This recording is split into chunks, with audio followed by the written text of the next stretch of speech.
Magandang umaga po sa ating lahat. Pinasalamatan po natin ang Panginoon sa umagang ito sapagkat binigyan pa niya tayo ng pagkakataon upang atin pong marinig ang salita ng Panginoong Diyos. Ang atin pong paksa ngayon ay makikita po sa Genesis chapter 12, verse 1 and 3. Ang topic po natin is, why is mission relevant to our family at this time? Ang sabi po sa Genesis chapter 12 verse 1 to 3, the Lord has said to Abraham, go from your country, your people, and your father's household to the land I will show you. I will make you into a great nation, and I will bless you. I will make your name great, and you will be a blessing. I will bless those who bless you, and whoever curse you, I will curse, and all people on earth will be blessed through you. Salamat. Manalangin po tayo. Diyos na makapangyarihan sa lahat, nagpapasalamat po kami sa mga oras na ito sapagkat muli mo naman kaming binigyan ng pagkakataon upang amin pong marinig ang iyong salita. Lord, ipagkaloob mo po sa bawat isa at sa amin na ang salita na amin pong marinig ngayon ay pagpapala sa aming buhay. Pagpalain mo po sa pangalan ni Jesus. Amen. Sa ating pong buhay sa panahon ngayon, 14 months ago, naka-observe po tayo ng mga kalamidad. Kalamidad kung saan ang lockdown, doon lockdown dito, dahil po sa mga pandemic. Sa kapanahunan po natin ngayon, tumataas po ang rates ng patayan, mga earthquake, mga eruption na atin pong marinig, mga baha, kung saan-saang dako. Ang Panginoon po, iyan ay isang kaparaanan lamang na kung saan upang lumakas ang atin pong pananampalataya sa atin pong Panginoon. Hindi porke nakilala mo ang Panginoon, sapat na. Marami pong mga pagsubok sa buhay, yun pong pagsubok na ibinigay o narinig sa atin kapanahunan ngayon, ito po'y isang kaparaanan upang ang ating buhay na mananampalataya ay lumakas. Maaring nakatulog ng ating pananampalataya, subalit ginigising ng Panginoon sa pamamagitan po ng mga pandemya na to.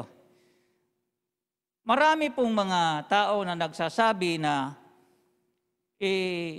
sobra na raw ang kasalanan ng ating mundo ngayon dahil sa pandemic na ito.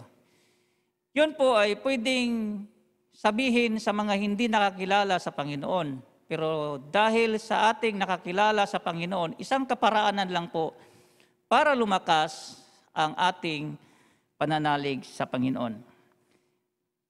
May katanungan po dito, why is mission relevant to us at this time? Una, because we are called to be a blessing. Abraham was given a difficult task, but it is important to note that God didn't stop speaking there. In fact, beginning with verse 2, we find that attached to God's difficult commandments was a wonderful covenant. Wonderful blessing should Abraham trust and obey. Ganito po ang pagkasabi, I will bless you, a great nation, and I will bless you and make your name great, and so you shall be a blessing.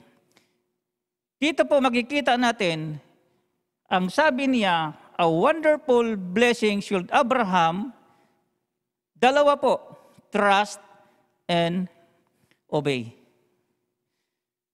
Siguro, mayroong nais ipagawa ang ating Panginoon sa ating buhay, ngunit hindi po natin binigyan ng pansin.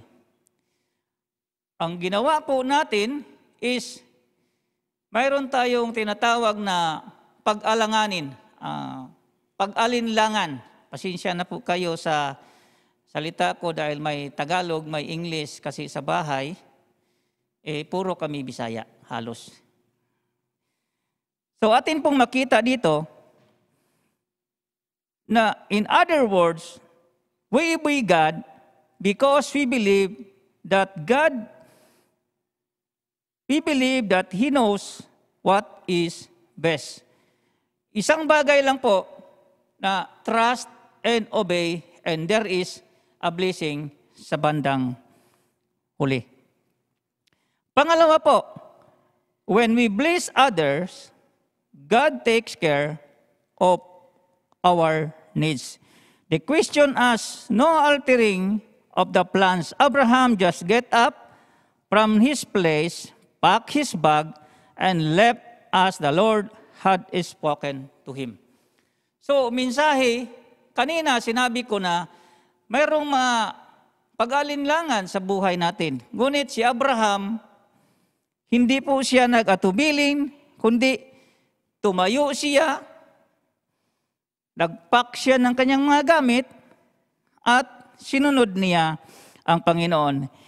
In this regards, Abraham is a classic example of what it means to walk with God because it was the Lord who spoke and because he trusted God's promise to do him good.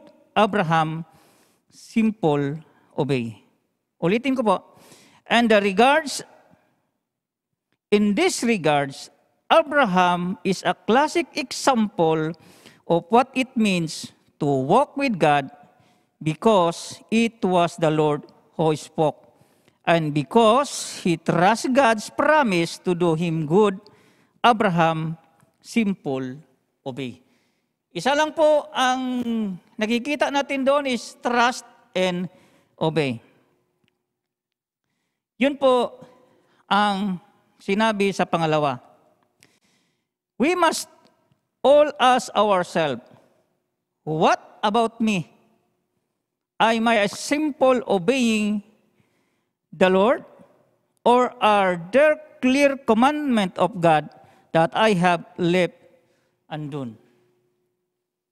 So, si Abraham, isang example na kailangan po nating sundin o sumunod sa Panginoon kung gusto po nating pagpapala.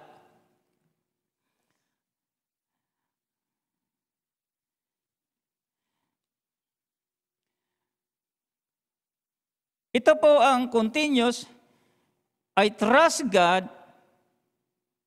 will really work things up for my good. All this obedience for the Christian, the person who has come to know God in Christ, the problem is usually one of faith. A struggle to obey because we struggle to believe that God's way will really work out for the best. Wala akong pag-alinlangan kung ikaw sumunod sa Panginoon, marami pong biyaya na ipagkaloob niya sa atin pong buhay. So like Abraham, we need to listen to and trust God's promise. Abraham went forth as the Lord had spoken because he believed that God will do as he said, that he will bless him, that he will care for him, that he would leave him wandering in the wilderness, but will truly bring him to the land which I will show you. Natupad.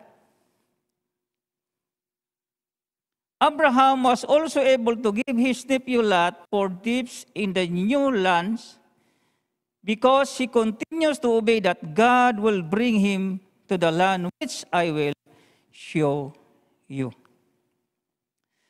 Abraham's simple faith that God really was on his side allowed him to do what was right again and again. Kanina, when we bless others, God takes care of our needs. Sa pangatlo po, the more we are blessed by God, the more He expects us to help others. So kung sa tingin natin na pinagpala tayo ng Panginoon, kailangan din po nating mag-share sa ating blessing na ipinagkaloob sa atin ng Diyos. God's bring you and I'll through different experience so that we help others through what they are going through. God has blessed us and He expects us to help others. Salamat po sa salita ng Panginoon. Na ang sabi dito, the more we are blessed by God, the more He expects to help others.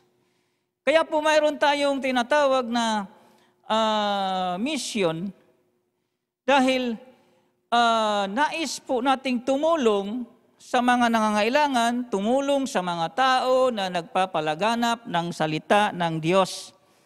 Dahil pinagpala tayo, i-share din natin ang pinagpala ng Diyos sa ating buhay doon sa iba na nangangailangan po ng blessing o tulong na nagmula sa mga mananampalataya kagaya po natin.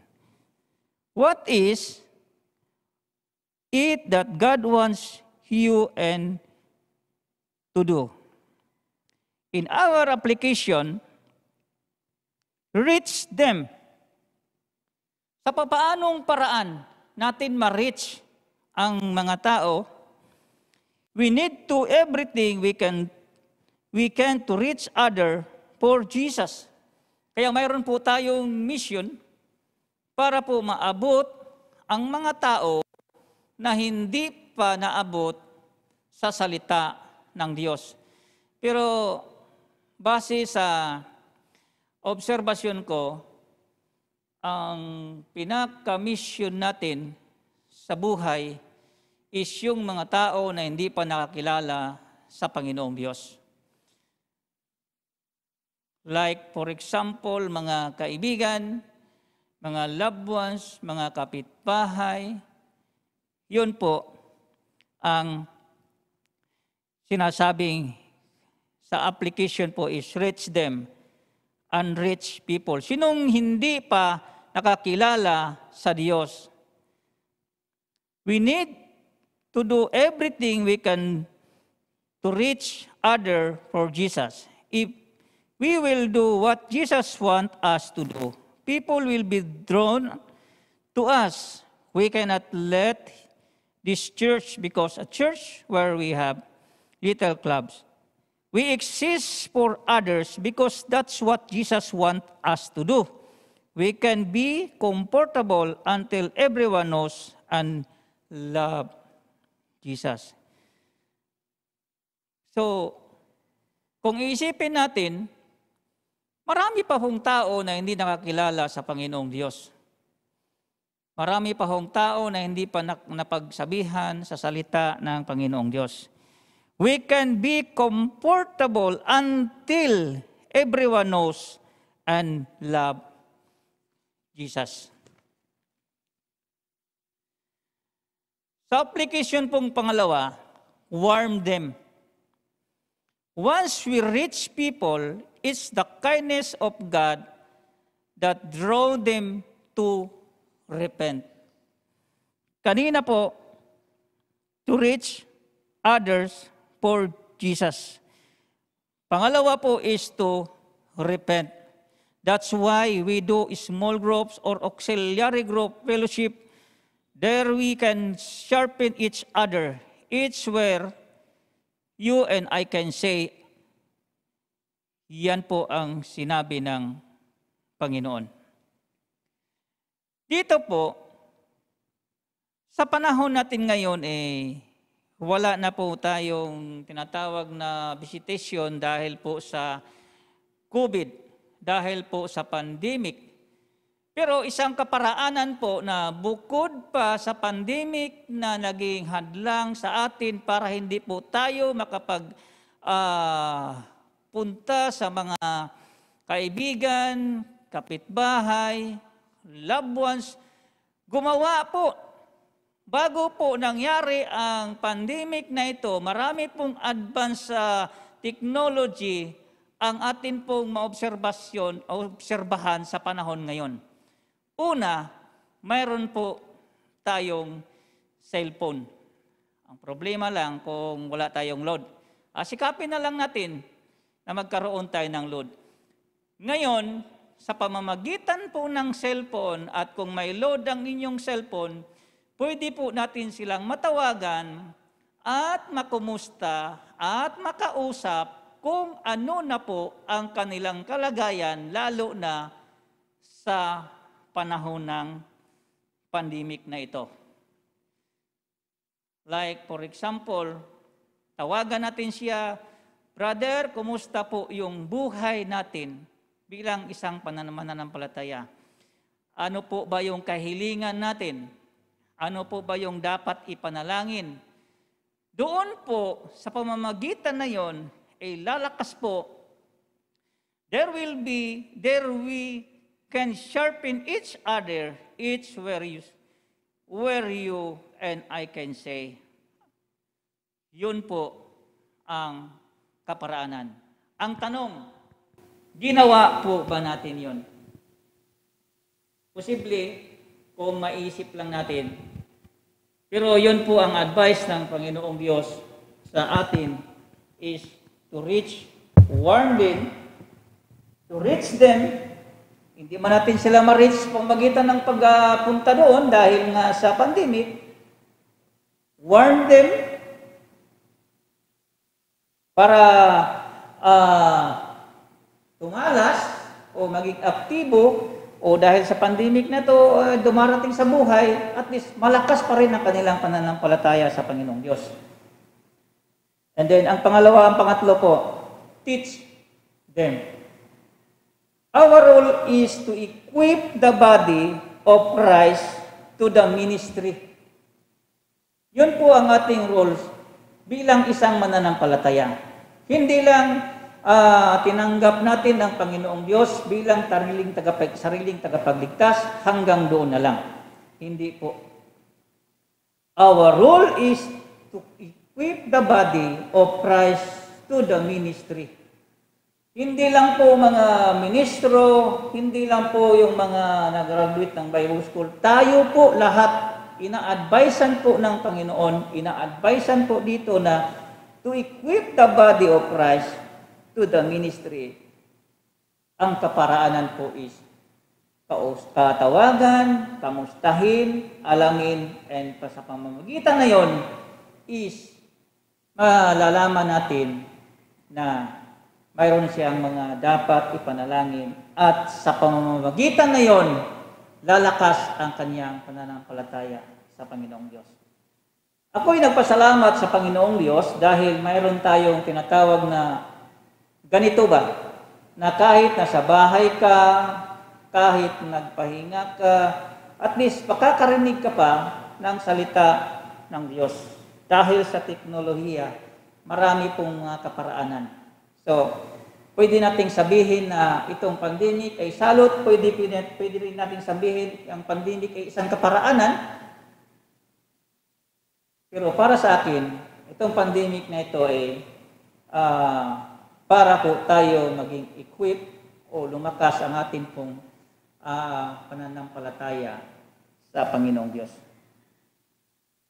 we need to use our individual and collective gift and talents to edify and empower the church for the ministry. Marami tayong mga kaparaanan na tumulong sa gawain ng Panginoong Diyos. Help them reach their full potential. Every person has potential, no matter how much they may have achieved already or missed up so far, and no matter how old they are, there's still more God has for them to be and to do fulfill their full potential in Christ. Pagdating po sa potential, marami ho tayong potential. Hindi man tayo makalapit sa kanila, pero pwede po tayong manalangin.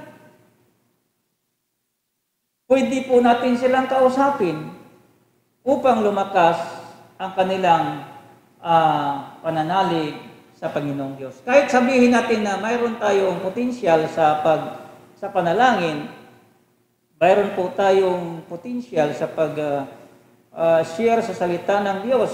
Kagaya ngayon, hindi man tayo pwedeng lumabas, hindi po tayo pumuntas, hindi po tayo pwedeng bumisita sa ating mga loved ones, mga kaibigan. Pero gumawa po ng kaparaanan na para po ma-develop ang ating pong potensyal sa Panginoong Diyos. Sabi dito sa verse 1, ang sabi dito is, a relationship with God is a two-way street. He is there to help us. So alam po natin na sa kapanahunan ngayon, alam po natin na nandoon po ang ating pong Panginoon upang tumulong sa atin. He also expect us to follow His plan. Ano ba ang plano ng Diyos sa buhay natin? Kailangan din po nating sundin. When God called Abraham to leave his country and his people and go to the land that God would show him, God's promise to guide him. So, huwag tayong mapanghinaan ng loob dahil itong mga pandemic na ito, alam po natin na may purpose po si Lord at nag-promise siya na gagabayan niya tayo sa ating buhay mananampalataya. God has a promise to be with us. We seek His help. If we want to progress, we will need to follow His plan. Yan po ang sinabi sa verse 1. And ang verse 2 and 3, God's promised Abraham many things. He would bless him and make him famous, make Abraham a blessing to others, spiritual renewal, and share them with others. Ginawa po pa natin itong mga ito. Make Abraham a blessing to others. Si Abraham is some example para sa atin. Tayo ba ay naging blessing doon sa iba? Tayo ba ay naging ehemplo doon sa ibang mananampalataya? Yun po ang sinabi ng Panginoon. Sa atin pong question for reflection and discussion for small groups, ganito po ang pagkasabi. Una, God's intent was to bless the whole world through Abraham's family. Ulitin ko po, God's intent was to bless the whole world through Abraham's family. Why do you think God chose His methods? Pangalawa, if the blessing that was to come through Abraham was always intended to be for all the people on earth, why does the church have such a struggle to truly be a blessing to all the earth? How many how you have experienced God's compassionate heart, searching you out, how have you been found? So, yun po ang sa sinabi, salita ng Panginoong Diyos. Isipin lang po natin, konti lang, no? Isang ilustrasyon ko lang. Doon po sa akin pong naranasan noong unang panahon, mayroon pong isang organisasyon na ang nakalagay sa balikat nila is 2 S. Hindi ko po talaga ito makalimutan. Tinanong ko noon, unang panahon, kung ano po yung ibig sabihin parang parcel sa barko. Yung mga kolektor ng mga ticket, mga ganitong ganon. Kasi S. Yun pala, ang ibig sabihin, paliwanag nila sa akin kung tama is ganito. Save to serve. Ililigtas ka ng Panginoong Diyos para maglingkod sa Kanya. So sa ating buhay ngayon, iniligtas tayo ng Panginoon, nakilala natin siya bilang Panginoon ang tagapagligtas sa ating buhay, kailangan din po tayong maglingkod. Sa ating paglingkod sa Panginoon, mayroon po tayong biyaya na ipinagkaloob niya sa atin. Kailangan din po nating i-share upang magkaroon po tayo ng karagdagang blessing sa Panginoon. Yun po ang akin pong masabi. Ganda pong umaga sa ating lahat. Manalangin po tayo. Panginoon, nagpapasalamat po kami sa kabutihan, pagpapala mo po sa aming buhay. Ito pong mga sample ni Abraham, Panginoon, ay hindi po namin to magagawa kung sa sarili naming kakayahan. Magagawa din po namin to, Panginoong Diyos, sa pamagitan ng iyong tulong. Tulungan mo po kami at turuan mo po kami kung ano pong dapat namin gawin upang ang iyong gawain ay maging maunlad at pagpapala rin ang aming buhay, hindi lang sa aming kapitbahay, kundi doon din po sa iba. Pagpalain mo po ang iyong salita at ang iyong gawain, lalo na dito sa lugar na ito, Panginoong Diyos. Sa pangalan ni